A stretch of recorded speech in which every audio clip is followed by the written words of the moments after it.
Let us pause for a moment and reflect on a very familiar modern morning routine. You wake up deeply exhausted before the sun even rises, reach for your glowing phone, and immediately flood your fragile mind with unread work emails, alarming news, and the endless, curated achievements of others. Even on quiet weekends, when you finally have a legitimate chance to rest and recover, a strange, suffocating sense of guilt begins to creep in. You feel a relentless internal urge to be productive, to master a new skill, to read another self-help book, or to meticulously optimize your daily routine. We are living in an era of unprecedented comfort and convenience, surrounded by advanced technology, explicitly designed to save us precious time and heavy physical labor. Yet, paradoxically, modern individuals have never felt more profoundly exhausted, lonely, and psychologically drained. We carry a heavy, invisible weight on our tired shoulders every single day without fully understanding why. Why do we feel so deeply tired when we conceptually have everything we need to survive in this world? Why does the simple, natural act of doing nothing feel like a devastating personal failure? Tonight, in the quiet and dimly lit corner of BookDream, we will gently explore the profound philosophical root of our collective modern exhaustion. We invite you to step off the endless, noisy treadmill of modern life for just a few peaceful minutes and listen to a quiet truth that might just heal your weary soul. To untangle this complex and painful web of modern fatigue, we must turn to the profound insights of a brilliant contemporary philosopher named Byung-Chul Han. Born in South Korea and currently residing as a prominent academic in Berlin, Han is widely considered one of the most perceptive cultural theorists of our time. In his globally acclaimed and short but dense book, The Burnout Society, he provides a chillingly accurate diagnosis of our current psychological landscape. Han argues that human civilization has undergone a massive, almost invisible societal shift over the last century. We have definitively transitioned from what the French philosopher Michel Foucault famously called a disciplinary society, harsh, primarily driven by strict rules, rigid institutions, and the heavy societal burden of what we should do into what Han sharply defines as an achievement society. In the distant past, ordinary people were visibly oppressed by external forces. There was a clear boss, a factory owner, or a strict authority figure explicitly telling them what to do. The primary psychological mechanism of societal control was the direct fear of physical or financial punishment. However, today's modern world is fundamentally and structurally different in a very subtle way. The modern achievement society is characterized not by external, visible coercion, but by the relentless, internal pursuit of self-optimization. Restrictive and heavy word should has been entirely replaced by an empowering, yet deeply treacherous, concept of can. We are constantly told by media and culture that we can achieve absolutely anything, become anyone, and conquer any obstacle if we simply work hard enough. But this seemingly beautiful and boundless freedom actually harbors a very dark and hidden psychological cost that we pay with our health. The first core insight from the Burnout Society is the terrifying realization that in this modern world, you are simultaneously your own harsh master and your own exhausted slave.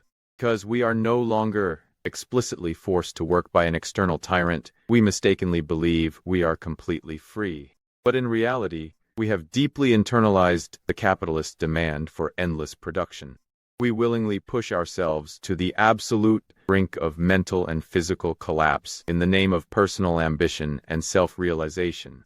If you fail to succeed or if you fall behind your peers, you can no longer comfortably blame an unfair boss or a rigid societal structure.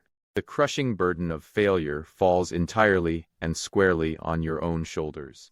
This creates a deeply toxic psychological environment where we exploit ourselves far more efficiently than any outside dictator ever could. And the second crucial insight is the hidden danger of toxic positivity. Society constantly bombards us with the cheerful slogan, "Yes, we can."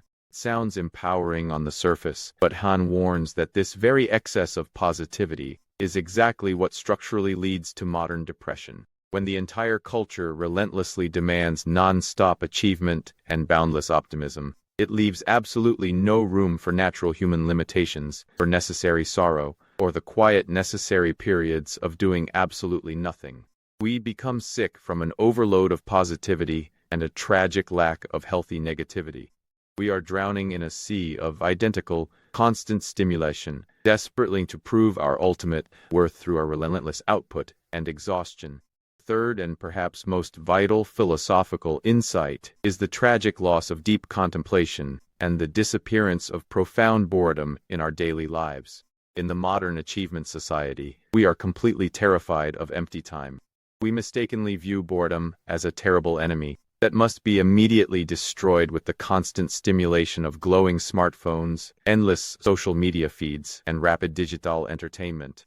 However, Han argues beautifully that profound boredom is actually the essential, fertile prerequisite for true creativity and deep, authentic human connection. And if you look closely at animals in the wild, constant multitasking and hyper-attention are actually biological survival mechanisms used by vulnerable prey, constantly looking out for dangerous predators.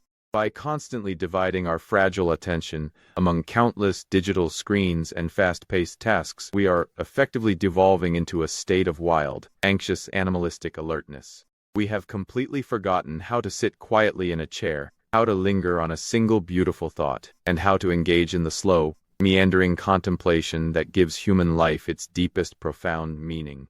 Constant hyperactivity does not mean you are living a fuller or more successful life. It often just means you are rapidly speeding toward an earlier state of total physical and spiritual exhaustion. To be truly human is to be able to stop, to look, and to simply be, without constantly doing. So, how do we practically apply this deep philosophy to our overheated and stressful daily lives? The very first indispensable step is to consciously and deliberately schedule absolutely empty time into your busy calendar. 30 minutes of doing absolutely nothing with the exact same deep respect and urgency as an important business meeting with a client.